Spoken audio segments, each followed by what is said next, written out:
तर नमस्कार मित्रांनो, परत एकदा आलो पण नवीन व्हिडिओ घेऊन आणि नवीन टॉपिक घेऊन. मित्रांनो, आज आपण बिग बॉसच्या अशा गोष्टीवर बोलणार आहे, त्या गोष्टीची गरज आहे. कारण की मित्रांनो, एवढी हाईप करून ठेवले इंस्टाग्रामवर कलर्स मराठीनं, जे की कुठल्याही शोची एवढी हाईप केली जात नाही. मित्रांनो, प्रत्येक वर्षी बिग बॉस सीझन कुठलाही आला तर त्या अगोदर एक प्रोमो येतो, त्याच्यानंतर एक 4-5 दिवसानंतर नेक्स्ट प्रोमो येतो आणि लगेच तारीख डिक्लेअर होते.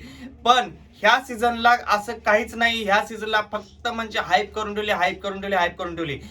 प्रत्येक मालिकेतला एक कलाकार येतो आणि बोलतो बिग बॉस मराठी सीझन 6चा नेक्स्ट प्रोमो लवकरच येणार आहे. बिग बॉस मराठी 6चा नेक्स्ट प्रोमो लवकरच येणार आहे. हे सगळी हाईप करून ठेवले मित्रांनो. ह्याच गोष्टीवर आज आपण बोलणार आहे. ही गोष्ट खरी आहे की खोटी आहे. तर मित्रांनो, तुम्ही जर नवीन असाल आपल्या चॅनलवर तर चॅनलला सबस्क्राईब करा आणि व्हिडिओला आतापर्यंत लाईक नसेल केला तर लाईक पण करून घ्या आणि कमेंटमध्ये तुमचं मत नक्की मांडा. तर मित्रांनो, आज जी गोष्ट आपण बोलणार आहे ती हाईप वर आहे. तर आता मित्रांनो, बिग बॉस हिंदीचा आज म्हणजे 7 तारखेला फायनल आहे आणि फायनल कोण जिंकेल हे पण कमेंट करून सांगा. आणि सगळेजण प्रणीतला सपोर्ट करतात का नाही ते पण कमेंट करून नक्की सांगा. मित्रांनो, मराठी मुलगा हा बिग बॉस 19 हिंदी ह्या सीझन मध्ये आहे, तर त्याला पण सपोर्ट करायला विसरू नका. तसंच मित्रांनो, आता काही जण बोलतायत की प्रणीत जर जिंकला, पॉलिटिकल सपोर्ट आहे, हे सगळं चालू आहे सोशल मीडियावर तर हे सगळं चालूच राहते.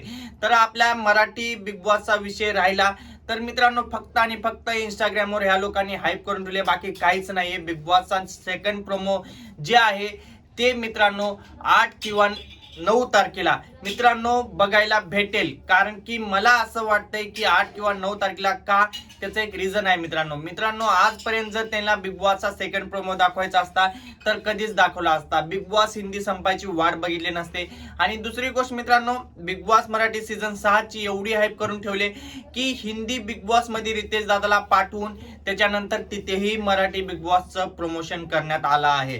तर मित्रांनो, ह्या वर्षी एवढी हाईप फक्त सोशल मीडियावरच आहे का, सीझन पण गाजवणार आहे एवढ्याच हाईप न? तुम्हाला काय वाटतं हे गोष्ट नक्की कमेंट करून सांगा.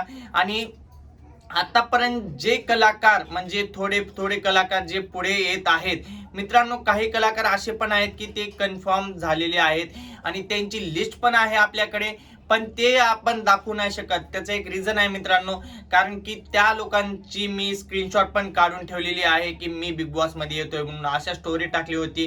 त्यांनी परत ते स्टोरी डिलीट केलेली आहे. अशा माझ्याकडे स्क्रीनशॉट पण आहेत, पण मी ते स्क्रीनशॉट नाही दाखवू शकत कारण की त्यांचा एक रूल असतो आणि त्यांचं एक मित्रांनो ॲग्रीमेंट असतं. त्या ॲग्रीमेंट नुसारच त्यांना चालावं लागतं. त्याच्यामुळे मी पण व्हिडिओमध्ये नाही दाखवत आहे. पूर्ण कॉन्टेस्टंट लिस्ट आल्यानंतर मी तुम्हाला लगेच दुसऱ्या सेकंदाला व्हिडिओ बनवून दाखवतो की कोण कोण कॉन्टेस्टंट येणार आहेत ते. मित्रांनो, तुम्हाला काय वाटतंय, उद्या किंवा परवा दिवशी बिग बॉसचा सेकंड प्रोमो येईल का, हे गोष्ट मला कमेंट मध्ये नक्की सांगा. आणि हा व्हिडिओ फक्त आणि फक्त ह्या हाईप कशामुळे चालली आहे ह्याच्यावरच होता. आणि हाईप चालली आहे फक्त आणि फक्त बिग बॉस मराठी सीझन 6ला प्रमोट करतायत, फक्त ऍडव्हर्टायझिंग करतायत, बाकी काहीच नाहीये. मला तर या मराठी बिग बॉस वाल्यांचं काही समजतच नाही. हे मेकर्स मित्रांनो कुठलाही डिसिजन लगेच घेत नाहीत. जसं की हिंदीचे बिग बॉस असू द्या, कुठलाही शो हिंदीचा असू द्या किंवा तमिळचा असू द्या किंवा कुठलाही असू द्या, शोचे डिसिजन लगेच घेतले जातात. पण इथे मराठी शोचा डिसिजन लवकर घेतला जात नाहीये. ह्याचं कारण काय मित्रांनो, मला आजपर्यंत कधीच समजलं नाहीये.